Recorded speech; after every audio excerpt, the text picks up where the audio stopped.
Selamat siang anak-anak. Nah, hari ini kita akan membahas mengenai pertumbuhan dan perkembangan. Ya, lanjutan dari video pembelajaran yang kemarin sudah dipelajari. Pertumbuhan dan perkembangan pada makhluk hidup, khususnya pada tumbuhan dan hewan. Nah, adapun tahapan perkembangan pada manusia serta eh, siklus reproduksi pada makhluk hidup khususnya hewan. Ya, ini terdapat metamorfosis dan metagenesis. Apa itu metamorfosis dan apa itu metagenesis? Nah, kita akan pelajari.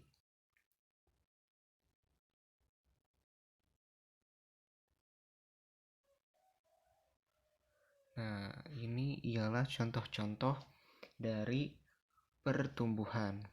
Kamu punya adik atau kamu memiliki saudara bayi. Nah, setelah beberapa tahun dia akan tumbuh besar layaknya kamu sekarang gitu ya. Kenapa hal itu bisa terjadi? Karena dia hidup dan eh, sel-sel di dalam tubuhnya pun bertambah banyak serta ukurannya bertambah besar. Seperti itu. Nah, pertumbuhan ialah peristiwa perubahan ukuran. Perubahan ukuran pada makhluk hidup terjadi selama hidupnya. Nah, perubahan ukurannya itu baik berupa berat atau massanya bertambah atau volumenya serta jumlahnya pun bertambah banyak. Jadi, pertumbuhan itu ialah proses eh, proses apa? Bertambahnya ukuran sel dan jumlah dari sel. Nah, seperti itu ya.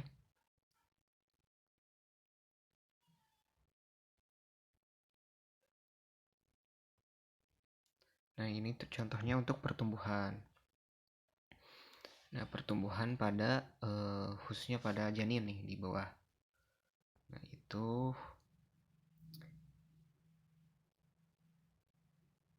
perkembangan ya. Nah, perkembangan ialah menuju tingkat kedewasaan ditandai adanya perubahan struktur dan fungsi organ tubuh. Nah, jadi perempuan nih yang asalnya tidak menstruasi pas waktu kecil, berarti organ reproduksinya belum bekerja. Nah, sekarang kalian sudah dewasa. Nah, perempuan ada yang mengalami period atau heids atau mens. Nah, berarti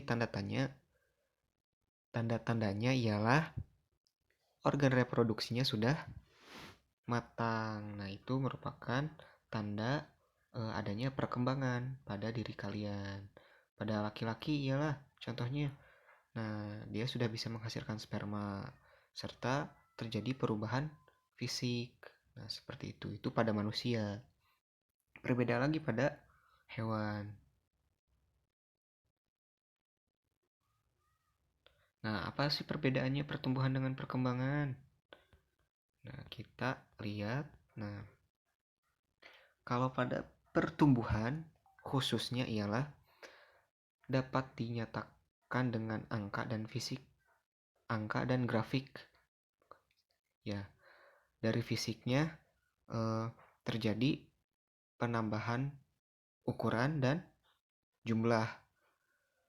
Nah, sedangkan pada perkembangan ialah terjadinya proses diferensiasi atau perubahan atau spesifikasi pada sel. Nah, jadi si sel-selnya itu matang dan memiliki fungsi dan strukturnya tersendiri seperti itu. Nah, pertumbuhan itu sifatnya irreversible atau tidak bisa dikembalikan. Contohnya, kalian ketika bayi ukurannya kecil, badannya kecil, nah semakin lama tubuh kalian semakin besar. Nah, pada waktu tua nanti tubuh kalian tidak akan mengecil lagi. Ukurannya akan tetap sama. Nah, itu berarti tidak bisa dikembalikan seperti semula.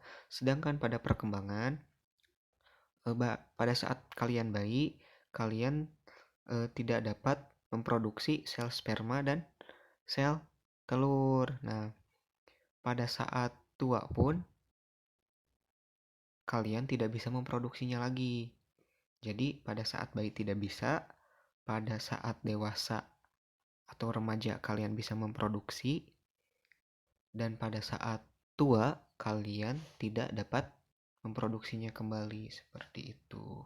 Memproduksi apa, Pak? Memproduksi sel gamet khususnya. Kita lanjut.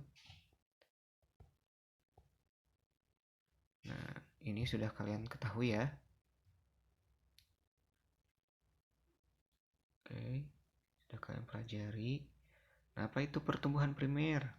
Pertumbuhan primer pada tumbuhan ialah terjadinya penambahan sel atau pertumbuhan pada bagian ujung-ujung tumbuhan. Contohnya pada bagian apikal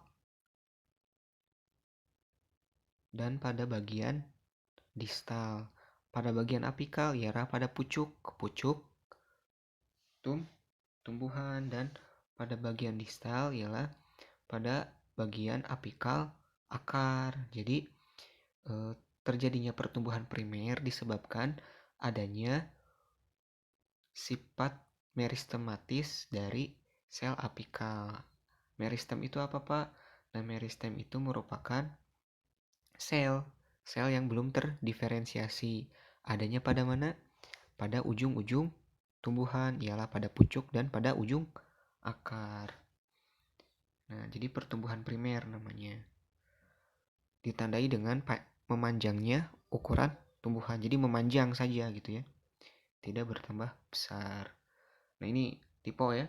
Pertumbuhan sekunder. Nah, pertumbuhan sekunder ini ialah terjadinya pembelahan pada meristem lateral, ialah pada jaringan kambium. Nah, kalau sel-sel ini berperan, nah, peranan sel ini ialah menambah ukuran diameter tumbuhan. Kalau tadi kan panjang tumbuhan, kalau ini lingkar tumbuhan semakin panjang, semakin besar ya. Nah, ini contohnya. Nah, pertumbuhan sekunder. Nah, ini pertumbuhan sekunder. Ada bagian kambium yang berwarna orange tuh ya. Kalian bisa lihat ya, vascular cambium. Nah, itu yang selalu membelah ya.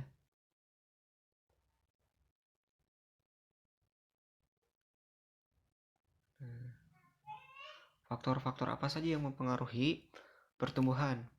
Ada faktor eksternal dan ada faktor internal. Nah, faktor eksternalnya itu ialah kondisi fisik serta kimiawi pada lingkungannya.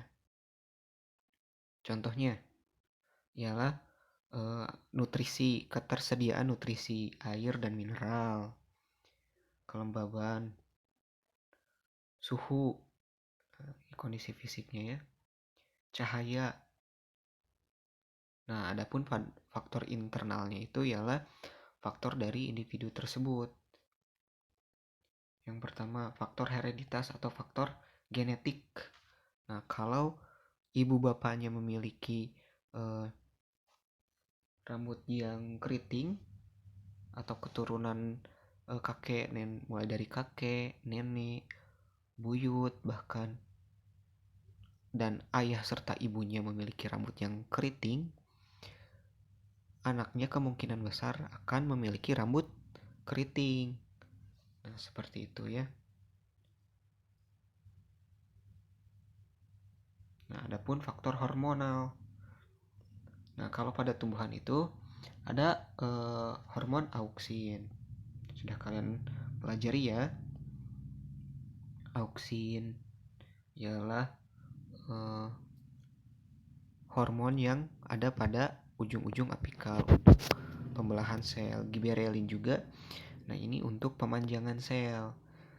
Nah, auksin giberelin ini untuk pertumbuhan. Serta sitokinin juga. Adapun gas etilen ini ialah gas yang berperan dalam pemasakan buah. Ada asam absitat. Nah, asam absitat ini ketika daun-daun berwarna kuning, nah dia itu akan berguguran pada bagian petiolnya atau pada bagian tangan daunnya. Nah, di sana ada asam absitat sehingga si batang bisa melepaskan daun dan berguguran. Nah, ini ada kalin ya, hormon pertumbuhan pada organ-organ tertentu di bagian tumbuhannya. Nah, ini ada asam traumalin. Kalian pernah melihat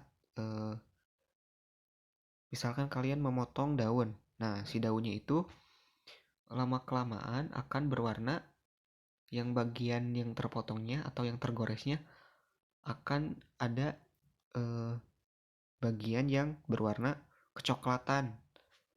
Nah, di sana ada asam traumalin berfungsi untuk pembelahan sel sehingga sel-sel yang luka dapat digantikan dengan sel-sel baru untuk menutupi luka pada tumbuhan.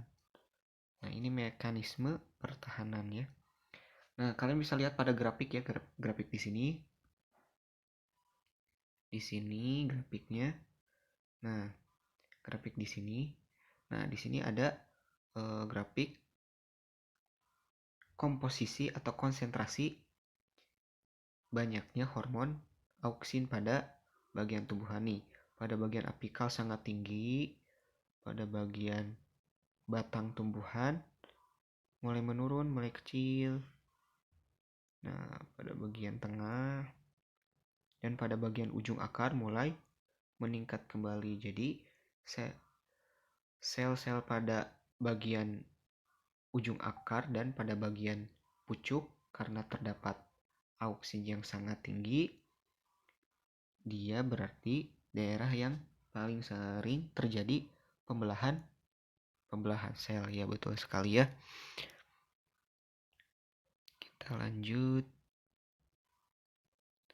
Nah, ini fase pertumbuhan. Ada fase embrionik. Nah, ini bisa kalian hafalkan ya. Jadi fase embrionik itu ada apa aja? Fase zigot, morula, blastula, grastula. Nah, dan fase embrionik dan fase embrio ya. Jadi embrio itu ialah kumpulan sel-sel yang sudah membentuk makhluk hidup, organ-organnya sudah lengkap, tetapi belum bisa hidup secara mandiri gitu. Coba kalian lihat lagi. Kita lanjut.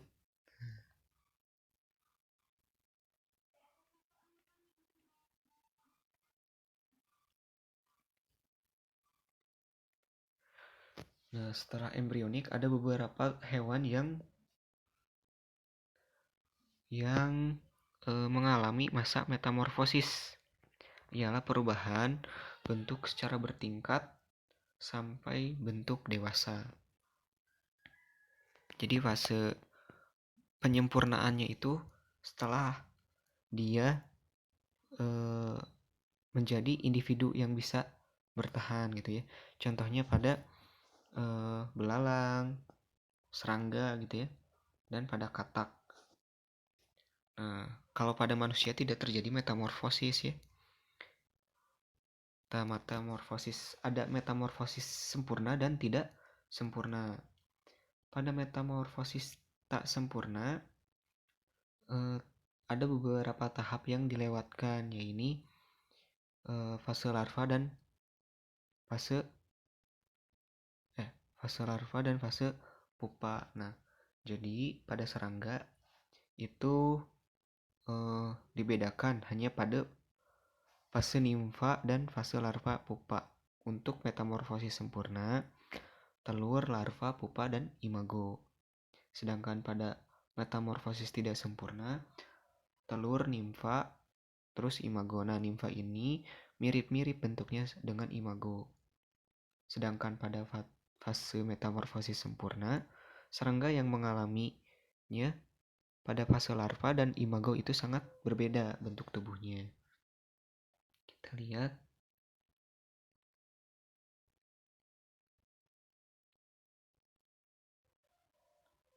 Nah, ini pertumbuhan dan perkembangan pada hewan dan manusia ya. Nah, kita lewat saja karena kalian juga sudah sering mengamati ya di kehidupan kalian.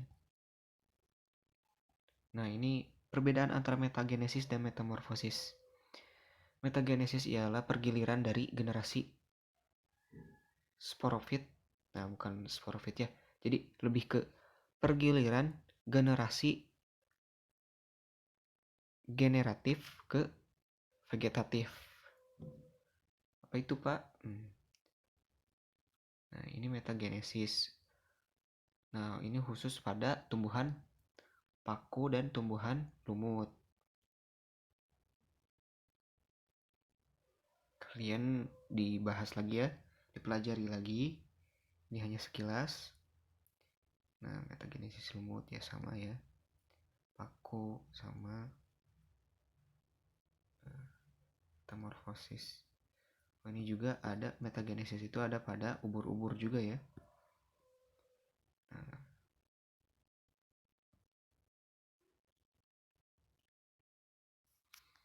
metamorfosis. Nah, ini metamorfosis tidak sempurna dan pada fase sempurna ini pada metamorfosis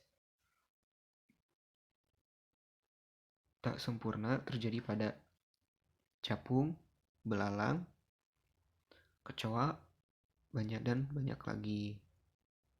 Nah, pada metamorfosis sempurna terjadi pada katak, kupu-kupu, dan serangga Coleoptera biasanya ya. Nah, mungkin hanya ini saja pelajaran yang Bapak sampaikan. Untuk pertemuan kali ini Bapak rasa cukup untuk membahas pertumbuhan dan perkembangan khususnya pada tumbuhan. Terima kasih atas perhatiannya. Kali ini tidak ada tugas lagi. Siapkan saja untuk materi selanjutnya. Kita akan membahas mengenai respirasi pada sel. Proses respirasi. Terima kasih. Selamat siang. Assalamualaikum warahmatullahi wabarakatuh.